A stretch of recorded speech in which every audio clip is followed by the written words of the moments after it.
તમારા ભાઈ છે, વાત કરી લ્યો, હમણાં આવે છે ભાઈ સાહેબ કલેક્ટર સાહેબ આ રડી રહ્યો છે અને કલ્પાંત કરી રહ્યો છે વ્યક્તિ કોણ છે ખબર? આ વ્યક્તિ છે ગુજરાતનો ખેડૂત. એ ખેડૂત જે મત લેવા હોય ત્યારે બની જાય છે જગતનો તાત. એ ખેડૂત જે ગુજરાતનું અર્થતંત્ર ચલાવવામાં મોટો ભાગ આપે છે અને આ જ ખેડૂતના કારણે આખો ભારત દેશ છે ખેતી પ્રધાન દેશ કહેવાય છે. પણ આ ખેડૂતને હાલ તેના ખેતરમાં તેની મંજૂરી વગર વીજપોલ નાખવામાં આવી રહ્યો છે, એનું યોગ્ય વળતર નથી આપવામાં આવી રહ્યું. આ ખેડૂત છેલ્લા અઠવાડિયાથી ખાધા પીધા વગરનો વીજપોલની સામે લડી રહ્યો છે. જ્યારે એસડીએમ કચેરીએ રજૂઆત કરવા ગયો ત્યારે બેભાન થઈને પડ્યો. એ આઈસીયુમાં દાખલ છે અત્યારે અને સામે બીજું શું થઈ રહ્યું છે તો એની ગેરહાજરીમાં એના ખેતરમાં વીજપોલ નખાઈ રહ્યા છે. હવે અહીંયાથી અટકતા નહીં, તમને બીજા દ્રશ્યો બતાવું. આ જે દ્રશ્યો છે ને, આ દ્રશ્યો પણ મોરબીના છે અને મોરબીમાં આ જેના ઉપર ધણ ઉપાડીને મારવામાં આવી રહ્યું છે ને એ ગુજરાતનો ખેડૂત છે, એ જગતનો તાત છે અને આ એ જ ખેડૂત છે જેના કારણે ભારત ખેતી પ્રધાન દેશ છે અને ભારતનું અર્થતંત્ર ચાલી રહ્યું છે. હવે આ બંને ઘટનામાં આપણે રીતસરની માનવતાને શર્મસાર કરે ને એ પ્રકારના દ્રશ્યો જોયા છે. આખી ઘટના શું છે, મોરબીમાં શું ચાલી રહ્યું છે તેના વિશે વિગતે ચર્ચા કરવી છે. નમસ્કાર, તમે જોઈ રહ્યા છો ચક્રવાત ન્યૂઝ. હું આપની સાથે હેમંત.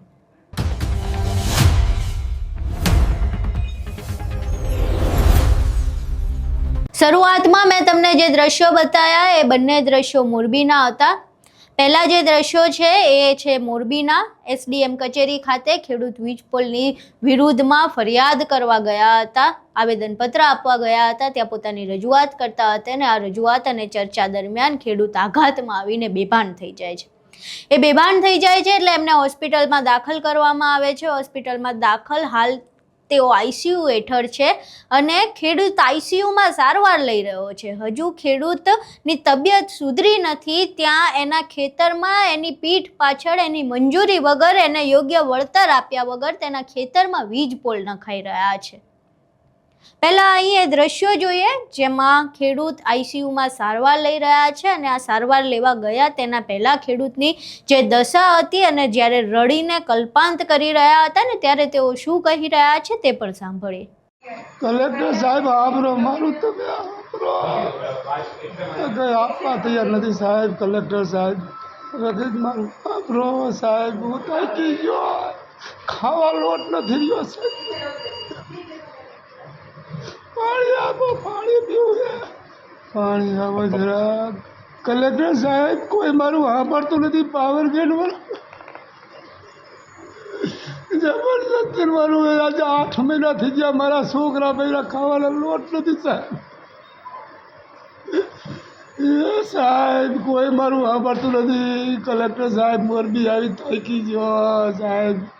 કડી ક્યાં આયા જાઓ ને આયા જાઓ, મારું બધું કરોડો રૂપિયાના ડાયરો ભાગી નાખ્યા સાહેબ. આબરો આબરો સાહેબ.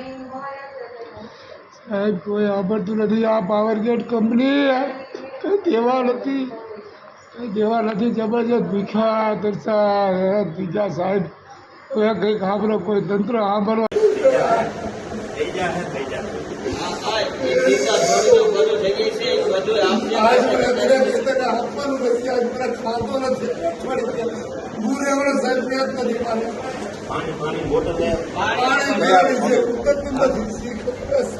લઈ જાઓ પણ દવાખાને લઈ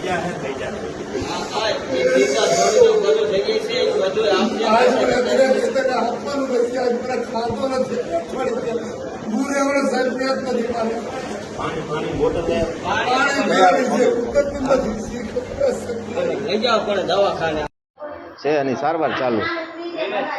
વિનેશભાઈ, મહેશભાઈ વાત કરું. હા હા હા.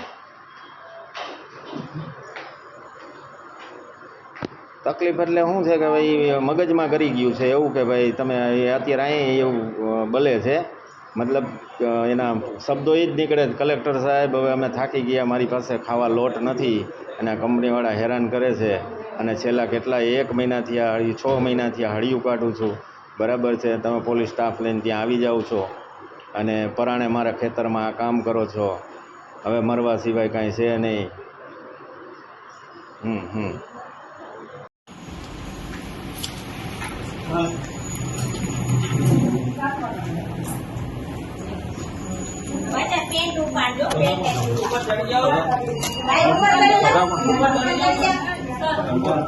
બીજા કોઈ ગામના બધા રજૂઆત માટે આવ્યા હતા.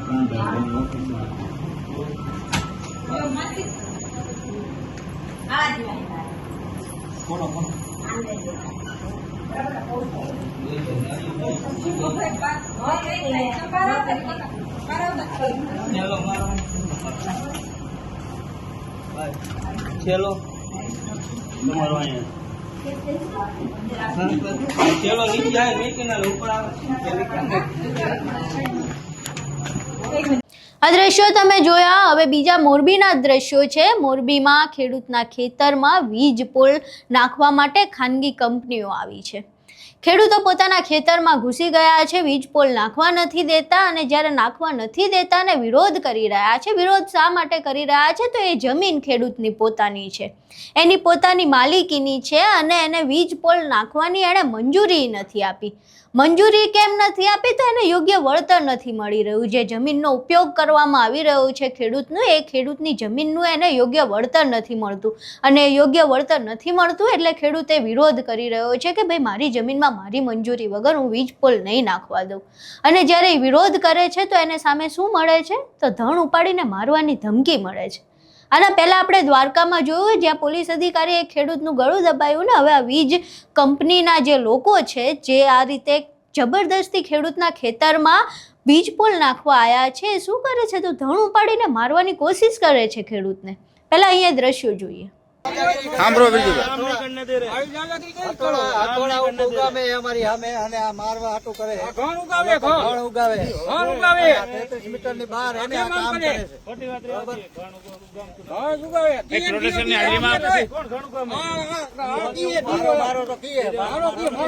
કંપનીઓ મારી વાત સાંભળો. પ્રોટેક્શનની હાજરીમાં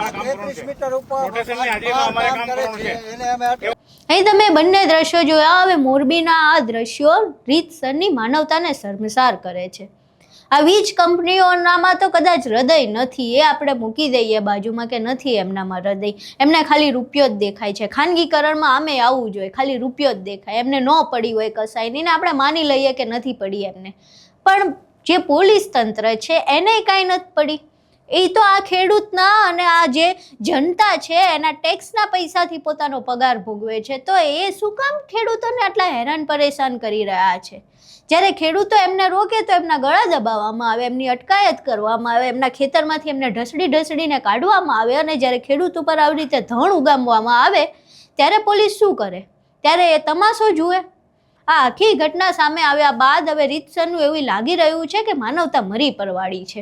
અને આ તંત્ર અને સરકાર તો જાણે સાવ બેરી થઈ ગઈ છે ને, એને કશુંય સાંભળવું જ નથી અને એને સંભળાતુંય નથી.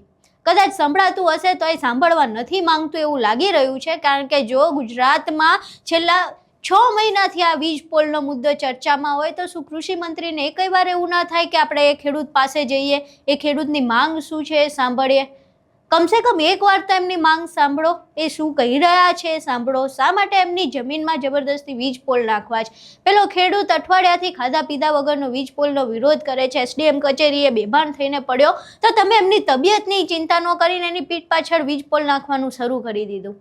આ તો વળી કેવી તાનાશાહી છે કે ખેડૂતનું પોતાનું ખેતરને એની મંજૂરી વગરની આ પ્રકારેની કામગીરી કરવામાં આવી રહી છે, અને જ્યારે વિરોધ કરે તો એમને એમની જ જમીનમાં ઢસડીને કાઢવાના. આખી ઘટના સામે આવ્યા બાદ અમને તો એવું જ લાગી રહ્યું છે કે હવે માનવતા મરી પરવાડી છે, અને આ બહેરી મૂંગી સરકારને કંઈ સંભળાતું નથી, અને સંભળાય છે તો એ મૂંગી થઈ ગઈ છે ને એને કશું બોલવું નથી, અને આ ખેડૂતોનું સાંભળવું નથી.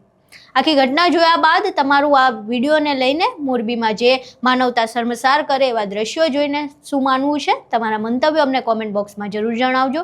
વિડીયો પસંદ આવ્યો હોય તો વિડીયોને લાઇક કરજો, શેર કરજો, અને અમારી ચેનલને સબસ્ક્રાઈબ કરવાનું ભૂલશો નહીં. નમસ્કાર.